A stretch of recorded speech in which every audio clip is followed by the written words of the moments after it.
Sex কৰাৰ সময়ত মহিলাসকলৰ যৌনাংগ বিষায় নেকি? এয়া নৰ্মেল বুলি ভাবি সহ্য কৰি থাকিব নালাগে।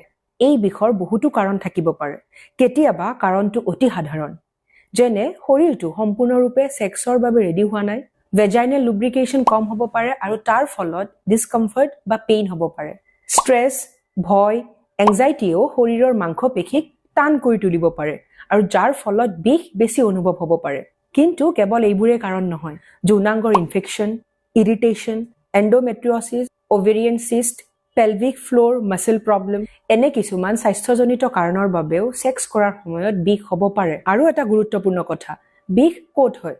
বাহিৰ ফালে বিষায় নে ভিতৰৰ ফালে গভীৰ বিষ, জ্বলা পোৰা বা সঘনাই হোৱা বিষ?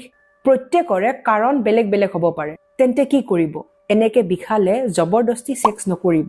শৰীৰক সময় দিয়ক, ডিসকমফৰ্ট হ'লে ৰৈ দিব আৰু নিজৰ সংগীৰ সৈতে মুকলিকৈ কথা পাতক। যদি বিষ বাৰে বাৰে হয়, বেছিকে হয়, ছেক্স কৰাৰ পিছতো সেই বিষ থাকে বা ব্লিডিং, ইচিং বা তলপেটটো বিষায়, তেন্তে গাইনকলজিষ্টৰ পৰামৰ্শ লওক। আৰু মনত ৰাখিব, ছেক্স কৰাৰ সময়ত বিষ হোৱাটো কোনো লাজৰ কথা নহয়। ই শৰীৰে দিয়া এটা ছিগনেল হ'ব পাৰে। ছেক্স কৰাৰ সময়ত আৰাম, অনুমতি আৰু বুজাবুজি, এই তিনিওটাই সমানেই গুৰুত্বপূৰ্ণ।